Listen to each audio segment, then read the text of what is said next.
Hello friends, welcome to Rahul and roses. दोस्तों, आज एक नए टॉपिक के साथ मैं आपके सामने आया हूँ। बहुत इंपॉर्टेंट टॉपिक है और अगर ये टॉपिक अगर कोई मिस कर जाता है तो गुलाब अच्छा नहीं हो सकता है। आज का जो टॉपिक है ब्लाइंड सूट। ब्लाइंड सूट कैसा होता है पहले मैं वो डिस्कस कर लेता हूँ, वो आपको मैं प्रैक्टिकली दिखा देता हूँ। और ब्लाइंड सूट से की क्या और कारण है और इससे कैसे निजात हम पा सकते हैं उसके बारे में हम बाद में डिस्कस करेंगे। दोस्तों, ब्लाइंड सूट जो है वो कभी भी किसी स्टेज पे आ सकता है हमारे प्लांट के अंदर।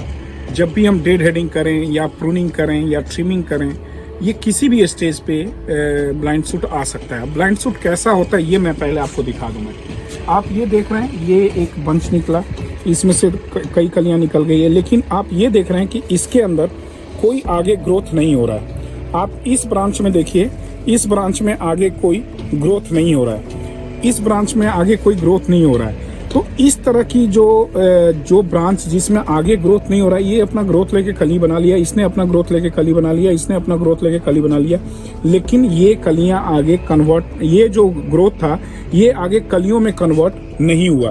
तो this is called the blind suit. इससे इसके क्या कारण है और क्या इससे हम कैसे अपने प्लांट को बचा सकते हैं, इस पे हम आपसे अब डिस्कस करेंगे। अगर दोस्तों ये आप देख रहे हैं कि अगर ये ब्लाइंड सूट आ गया है तो इसके नीचे से थोड़ा बहुत कटिंग हम कर लेते हैं। ये नोट्स है, यहाँ से फिर निकलना शुरू हो जाएगा। तो जितने भी ये ब्लाइंड सूट हैं उसके नीचे से थोड़ा ये हम ट्रिमिंग कर लेते हैं और कोशिश करते हैं थोड़ा स्ट्रॉन्ग ब्रांच रहे। तो ये काट कर, ये जितने भी ब्लाइंड सूट हैं ये सारे काट कर हमने हटा दिए। अब यहाँ से जो ग्रोथ होगा वो प्रॉपर निकलेगा। अब एक चीज़ और मैं बताना चाहूँगा आपको, ये आप देख रहे हैं कि इसी तरह से मैंने इसको ट्रिमिंग की थी। यहाँ पे ये आप देखें, यहाँ पे ट्रिमिंग की थी और यहाँ से जो नया सूट निकला उसके अंदर ब्लाइंड सूट आ गया। अब ये जो है ब्लाइंड सूट, इसमें हम यहाँ से इसको कट नहीं करेंगे क्योंकि ये बहुत सॉफ्ट है।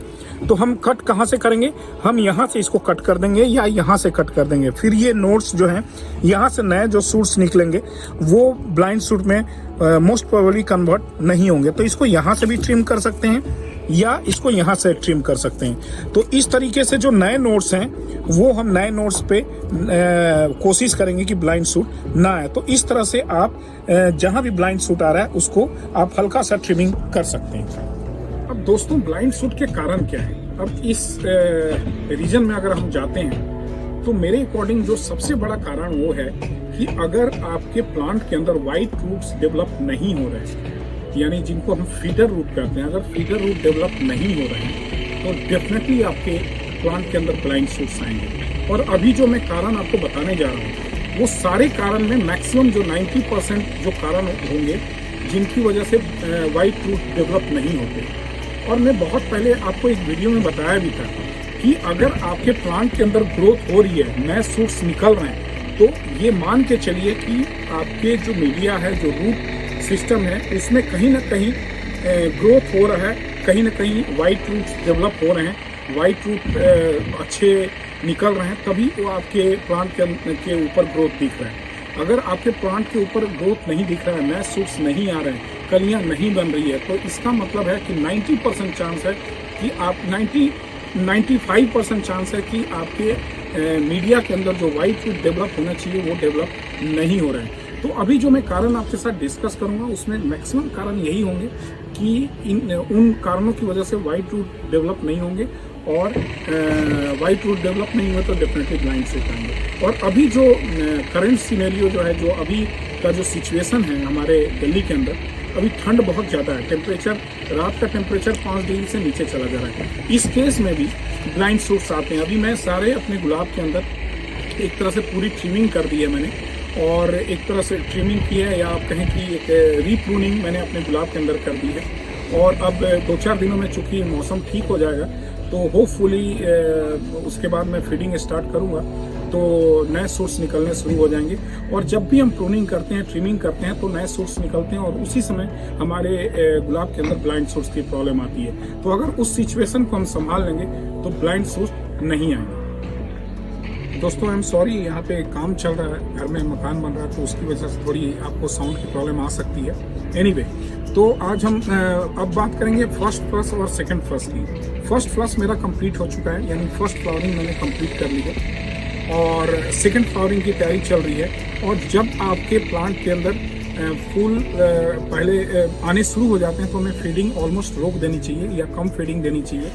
और सेकंड फ्लश से पहले फिर से जैसे हम डोरमेंसी ख़त्म करने से पहले जैसे हम फीडिंग वगैरह स्टार्ट करते हैं वैसे करेंगे। वो मैं आगे आपको डिटेल वीडियो बना दूंगा। अभी मैं सिर्फ इतना कहूँगा कि आपका अगर फूल चल रहा है तो उस पर फूल अभी आप फीडिंग रोक दें। और जो सेकंड फ्लश की अगर तैयारी कर रहे हैं तो 15 से 20 दिन का 25 दिन का आप गैप रखें। अभी सारी फीडिंग आप रोक दें, सिर्फ वाटरिंग और सावरिंग चलती रहेगी। आप माइक्रो न्यूट्रिएंट स्प्रे कर सकते हैं, बाकी सारी फीडिंग अभी आप रोक दें। कई जगह पे ठंड बहुत ज़्यादा है, टेम्परेचर बहुत कम है, ऐसे में भी फीडिंग हमें रोक देनी चाहिए क्योंकि हमारे प्लांट्स जो हैं वो पार्शियल डोरमेंसी में चले जाते हैं। अब आते हैं हम अपने मेन टॉपिक पे, ब्लाइंड सूट। ब्लाइंड, आपको याद होगा कि मैंने बताया था कि प्रूनिंग हमें कब करनी चाहिए। जब डे और नाइट, जब अक्टूबर या नवंबर में जब हम प्रूनिंग करते हैं तो मैंने उस समय बताया था कि जो हमारे डे और नाइट का जो टेम्परेचर डिफरेंस होना चाहिए वो कम से कम 10 डिग्री सेल्सियस का होना चाहिए। अगर आप प्रॉपर टेम्परेचर में अगर आप नहीं प्रूनिंग या ट्रिमिंग करते हैं तो आपके प्लांट के अंदर ब्लाइंड सूट की प्रॉब्लम आ सकती है। जैसे अगर बहुत ज़्यादा ठंड है, टेम्परेचर 7-8 डिग्री है या उससे भी कम है, तो उस केस में अगर ट्रिमिंग या प्रूनिंग करते हैं तो उस केस में अगर ग्रोथ जो भी आएगा उसमें ब्लाइंड सूट आने के चांसेस रहते हैं। तो हमेशा हमें प्रॉपर टेम्परेचर देखते हुए हमें प्रूनिंग या ट्रिमिंग करनी चाहिए। ये पहले हमें बहुत ध्यान रखना पड़ेगा। दूसरी बात, जब हम आर्टिफिशियल डोरमेंसी या डोरमेंसी जब भी ब्रेक करते हैं अपने प्लांट की, तो आपको पता है कि नाइट्रोजन की वजह से प्लांट ग्रोथ लेते हैं। तो अगर आपके प्लांट के अंदर प्रॉपर नाइट्रोजन नहीं जा रहा है या हाई नाइट्रोजन फीडिंग नहीं जा रही है तो आपके प्लांट के अंदर ब्लाइंड सूट आने की बहुत चांसेस होते हैं। दूसरा, अभी मैंने आपके साथ डिस्कस किया कि वाइट रूट अगर डेवलप नहीं होंगे तो भी ब्लाइंड सूट आ सकते हैं। तो फास्फोरस पे हमें बहुत ध्यान देना चाहिए क्योंकि फास्फोरस जो है वो रूट के ऊपर काम करता है। तो यानी कि जब भी हम डोरमेंसी ब्रेक करते हैं या जो भी फीडिंग देते हैं, अगर उसमें प्रॉपर नाइट्रोजन और फास्फोरस की मात्रा में हम फीडिंग अगर प्लांट को नहीं दे रहे हैं तो इस केस में ब्लाइंड सूट आने के बहुत चांसेस होते हैं।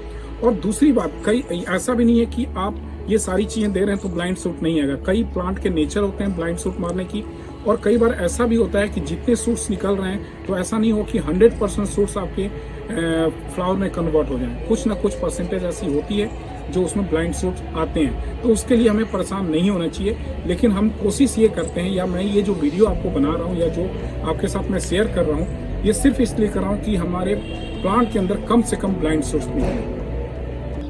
तो कहने का मतलब ये है कि अगर वेदर कंडीशन आपका सही है और सही वेदर कंडीशन में अगर आप प्रूनिंग या ट्रिमिंग कर रहे हैं तो प्रॉब्लम आपके ब्लाइंड सूट की नहीं आएगी। तो वेदर का बहुत इफेक्ट पड़ता है, प्रॉपर वेदर कंडीशन में ही आप ट्रिमिंग और प्रूनिंग करें।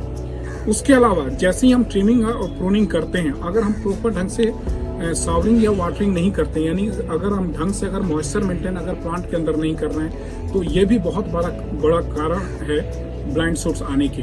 इसके अलावा जो फीडिंग है वो अगर हम प्रॉपर ढंग से नहीं दे रहे हैं, अगर प्रॉपर फीडिंग हमारी नहीं चल रही है तो उस वजह से भी ब्लाइंड सूट्स आते हैं, क्योंकि प्लांट कमजोर हो जाता है, उसको प्रॉपर फीडिंग नहीं मिल रही है, उसको माइक्रो न्यूट्रिएंट प्रॉपर अगर नहीं मिल रहा है अच्छे ढंग से, तो ब्लाइंड सूट्स आने के कारण है। इसके अलावा जो लाइट है, जो सनलाइट मैं बात कर रहा हूँ, अगर वो सनलाइट आपके प्लांट के ऊपर जितनी आनी चाहिए उतनी अगर नहीं मिल रही है और आपने ट्रिमिंग या प्रूनिंग की है और उसमें जो नए सूट्स निकलने शुरू हो गए और उस केस में सनलाइट की थोड़ी कमी है या प्रॉपर लाइट नहीं मिल रहे हैं तो ब्लाइंड सूट डेफिनेटली आएगा।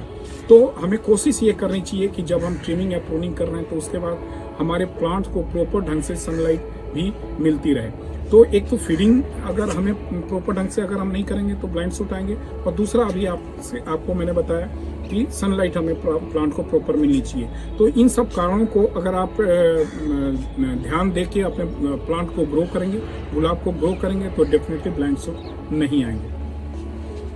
इसके अलावा जो बहुत इम्पोर्टेंट एक और बात है दोस्तों, वो बहुत हमें समझना होगा कि अगर आपके प्लांट के मीडिया के अंदर या आपके पानी का जो पीएच है या मीडिया का जो पीएच है, अगर वो प्रॉपर नहीं है, जितनी पीएच हमारे गुलाब को मिलनी चाहिए, अगर वो प्रॉपर अगर पीएच आपके प्लांट को नहीं मिल रहा है तो उस केस में भी ब्लाइंड सूट्स आने के बहुत चांसेस हैं। तो पीएच कितना होना चाहिए, पीछे किसी ने पूछा भी था मेरे से कि पीएच कितना होना चाहिए। जो गुलाब का पीएच है वो 6 से 7 के बीच में होनी चाहिए, यानी स्लाइटली एसिडिक होनी चाहिए। 7 से ऊपर अल्कलाइन हो जाता है, 7 से नीचे एसिडिक होता है। जितना हम नीचे जाएंगे उतना एसिडिक होगा, 7 से ऊपर जितना जाएंगे उतना ज़्यादा अल्कलाइन होगा। तो आपके प्लांट, आपका जो गुलाब है वो, आपका गुलाब का जो प्लांट है वो 6 से 7 के बीच में अगर आप पीएच मेंटेन किए हुए हैं तो बहुत ही अच्छा चलेगा। तो आप अपने प्लांट के अंदर कोशिश करें ये, या पानी का जो पीएच है वो कोशिश आप ये करें कि 6 से 7 के बीच में आप मेंटेन करें। टीडीएस की कोई बात नहीं करता है, और मैं समझता हूँ पीएच से भी ज़्यादा इंपॉर्टेंट है टीडीएस, यानी टोटल डिजॉल्व सॉलिड। वो उस एक अलग टॉपिक लूँगा मैं, उसमें मैं डिस्कस करूँगा, बात करूँगा, उसके बारे में अलग एक वीडियो दूंगा। अभी हम सिर्फ रीज़न जानने की कोशिश कर रहे हैं कि ब्लाइंड सूट्स के रीज़न क्या है, तो अभी हम उसी पे कंसंट्रेट करेंगे, अभी हम उसी की बात करेंगे। तो कहने का मतलब है कि अगर आप पीएच मेंटेन करेंगे तो आपके प्लांट के अंदर कभी भी ब्लाइंड सूट की प्रॉब्लम नहीं आएगी। तो ये सारे कारण आप ध्यान में रखें और कोशिश करें कि इन सब कारणों से अपने प्लांट को बाहर रखें, तो आपको जो ब्लाइंड सूट्स की प्रॉब्लम है वो फेस करने की आप नहीं करेंगे फेस कभी अपने प्लांट के अंदर।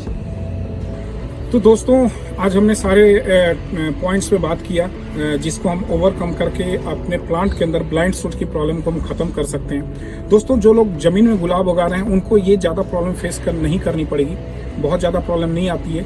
लेकिन जो पॉट कल्चर को फॉलो कर रहे हैं, यानी पॉट के अंदर गुलाब उगा रहे हैं, उसमें ये सारी प्रॉब्लम आ सकती हैं। और हमें एक छोटे से स्पेस में सारी चीज़ें मेंटेन करनी पड़ती है। पीएच देखना होता है, मॉइस्चर मेंटेन करना होता है, डेफिशिएंसी किसी फीडिंग की ना हो वो हमें देखना पड़ता है। गुलाब बहुत हैवी फीडर है, बहुत भूख लगती है, इसको बहुत ज़्यादा खाना चाहिए होता है। अगर हम प्रॉपर ढंग से अगर वो नहीं दे रहे हैं, जैसे अगर हम ट्रिमिंग या प्रूनिंग कर रहे हैं, उस समय हाई नाइट्रोजन और फास्फोरस की ज़रूरत पड़ती है। अगर उसमें कमी हो गई तो ब्लाइंड सूट की प्रॉब्लम आ सकती है। तो प्रॉपर ढंग से फीडिंग करना, वाटरिंग, मॉइस्चर मेंटेन करना, लाइक जो पीएच है वो सही ढंग से मेंटेन करना, तो ये सारी चीज़ों को अगर हम ध्यान में रखते हुए अगर हम गुलाब उगाएंगे पॉट के अंदर तो डेफिनेटली इसमें कभी प्रॉब्लम नहीं आएगी। और जितने भी नोट्स निकल रहे हैं, जितने भी नए सूट्स निकल रहे हैं, वो निश्चित तौर पे बर्ड में और फ्लावर में कन्वर्ट होंगे। तो उम्मीद करता हूँ कि ये जितनी भी प्रॉब्लम हमने डिस्कस की है, इस प्रॉब्लम को हम ओवरकम करेंगे और हमारे गुलाब में मैक्सिमम नंबर में फ्लावर्स खिलेंगे। और अगले जो टॉपिक है उस पर मैं डिस्कस यही करूँगा कि कैसे हम जो प्रूनिंग या ट्रिमिंग के बाद जो सेकंड फ्लॉस है उसमें फीडिंग हम कैसे स्टार्ट करेंगे, उस पर मैं डिस्कस करूँगा। और उस टॉपिक पे हम फिर बात करेंगे। और तब तक आप स्वस्थ रहें, सुखी रहें एंड कीप ब्लेसिंग्स।